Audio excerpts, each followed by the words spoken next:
परमात्मा की लाठी में आवाज़ नहीं होती। एक साधु वर्षा के जल में प्रेम और मस्ती से भरा चला जा रहा था। इस दौरान उसने एक मिठाई की दुकान को देखा, जहां एक कढ़ाई में गर्म दूध उबाला जा रहा था, तो मौसम के हिसाब से दूसरी कढ़ाई में गर्मा गर्म जलेबियाँ तैयार हो रही थी। साधु कुछ क्षणों के लिए वहां रुक गया। शायद भूख का एहसास हो रहा था या मौसम का असर था। साधु हलवाई को बड़े गौर से देखने लगा। साधु कुछ खाना चाहता था, लेकिन जेब ही नहीं थी, तो पैसे भला कहाँ से होते।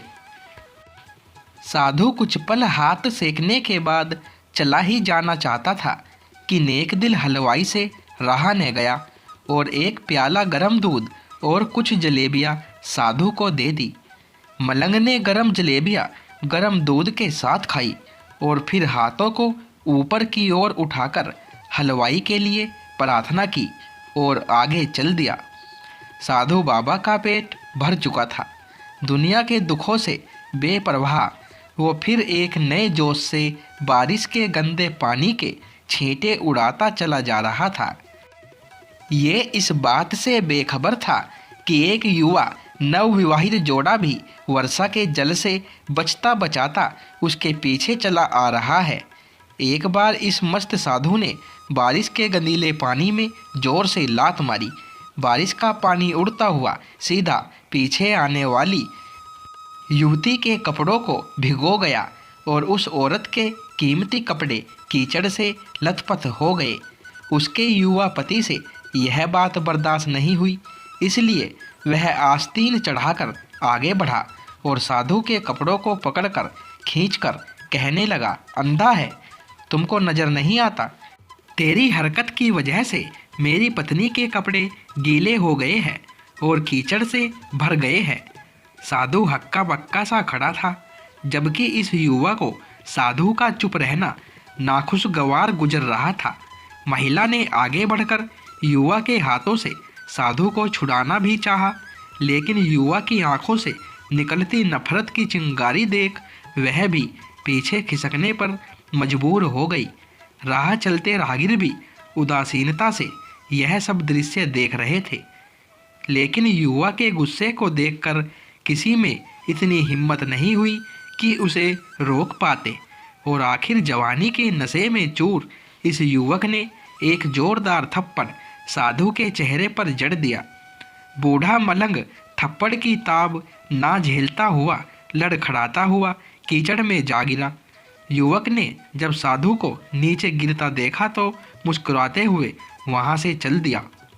बूढ़े साधु ने आकाश की ओर देखा और उसके होठों से निकला, वाह मेरे भगवान, कभी गरम दूध जलेबियाँ और कभी गरम थप्पड़, लेकिन तू अगर चाहे मुझे भी वही पसंद है। यह कहता हुआ वह एक बार फिर अपने रास्ते पर चल दिया। दूसरी ओर वह युवा जोड़ा अपनी मस्ती को समर्पित अपनी मंजिल की ओर अग्रसर हो गया। थोड़ी ही दूर चलने के बाद वे एक मकान के सामने पहुंचकर रुक गए। वे अपने घर पहुंच गए थे। युवा अपनी जेब से चाबी निकालकर अपनी पत्नी से हंसी मजाक करते हुए ऊपर घर की सीढ़ियां तय कर रहा था। बारिश के कारण सीढ़ियों पर फिसलन हो गई थी। अचानक युवा का पैर फिसल गया और वह सीढ़ियों से नीचे गिरने लगा।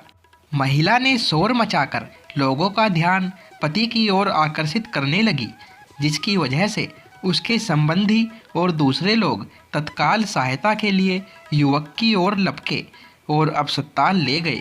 युवक का सिर फट गया था और कुछ ही देर में ज़्यादा खून बहने लगा। लोगों ने दूर से आते साधु बाबा को देखा तो आपस में कानाफूसी होने लगी कि निश्चित रूप से इस साधु बाबा ने थप्पड़ खाकर युवा को श्राप दिया है, तभी उसे चोट लगी। दूसरे युवकों ने यह बात सुनकर साधु बाबा को घेर लिया। एक युवक कहने लगा कि आप कैसे भगवान के भक्त हैं जो केवल एक थप्पड़ के कारण युवा को श्राप दे बैठे। भगवान के भक्त में रोष व गुस्सा हरगिज नहीं होता। आप तो जरा सी असुविधा पर भी धैर्य न कर सके। साधु बाबा कहने लगा, भगवान की कसम, मैंने इस युवा को श्राप नहीं दिया। अगर आपने श्राप नहीं दिया तो ऐसा नौजवान युवा सीढ़ियों से कैसे गिरा कि उसे इतनी गंभीर चोट आई। तब साधु बाबा ने दर्शकों से एक अनोखा सवाल किया कि आप में से कोई इस सब घटना का चश्मदीद गवाह मौजूद है। एक युवक ने आगे बढ़कर कहा, हाँ, मैं इस घटना का चश्मदीद गवाह हूँ।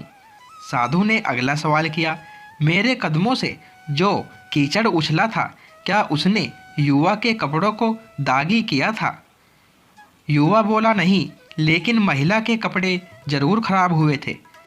मलंग ने पूछा, फिर युवक ने मुझे क्यों मारा?